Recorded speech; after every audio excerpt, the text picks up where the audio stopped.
Okay, I just wanted to give an introduction to our training program here. Everything that we do is centered around reining.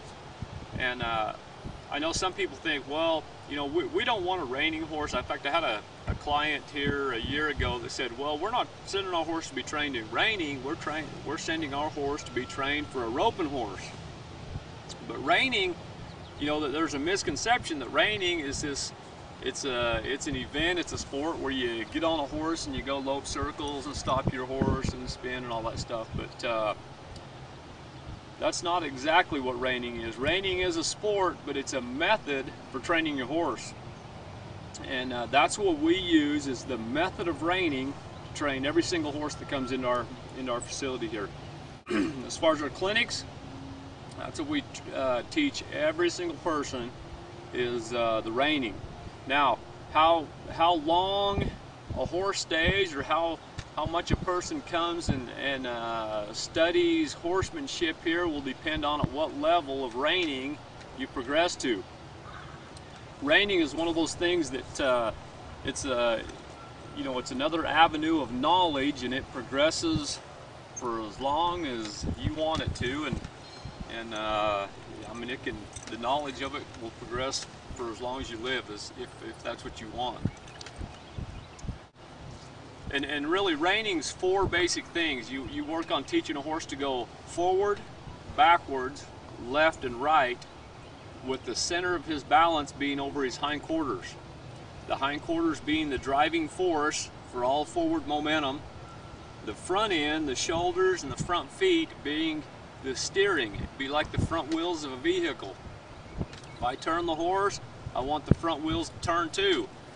In fact, I want the whole body to turn in the direction to the left. And I see this a lot of team ropings. I'll see a horse, I'll see somebody turn a horse, and boy, the front end will just stay put and the back end will spin around.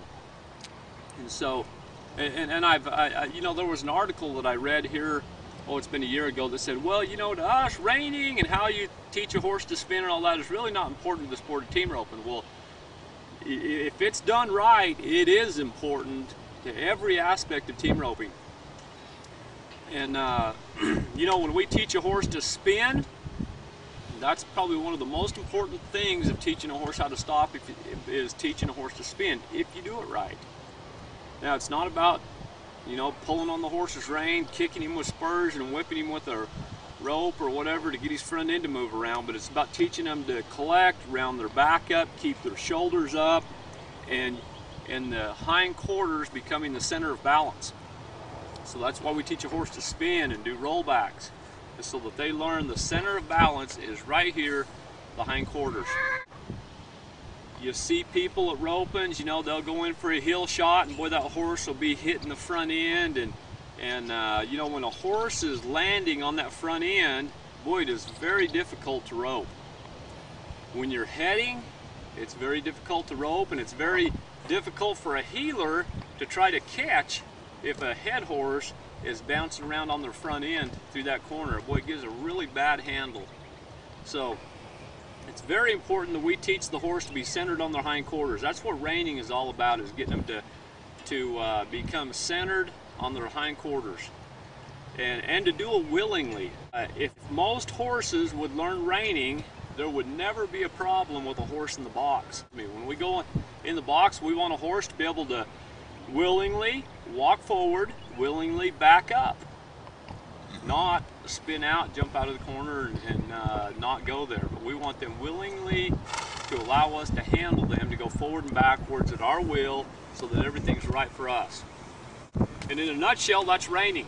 It can be something that can be as advanced as third level dressage, or it can be just as simple as a 4-H class.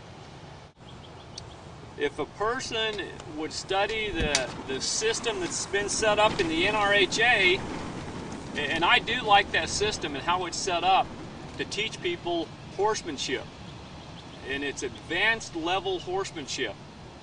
And I don't think there's any system that can beat that system for teaching people horsemanship.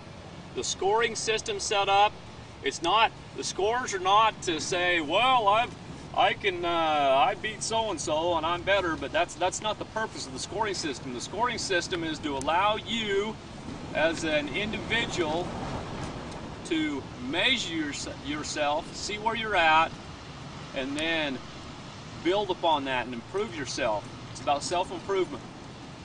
And that's the purpose of the whole judging system, is to allow you and your horse to be able to progress and do better. You may start out at a 60-point rider, and your horse may be at a 60-point in all the maneuvers.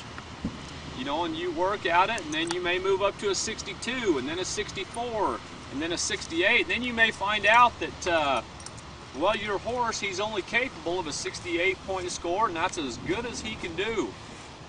Now, I know some people would say, well, my horse is just as good. It can do just as good, any of that stuff. But bullcrap, if I were to go and take lessons on how to play basketball, there's no way on earth, doesn't matter how good the coach is, there's no way I could ever be as good as Michael Jordan. It's never going to happen.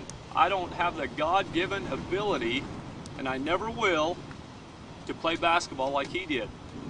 And the same thing with some horses. Some horses have a lot more athletic ability and are much more capable than others.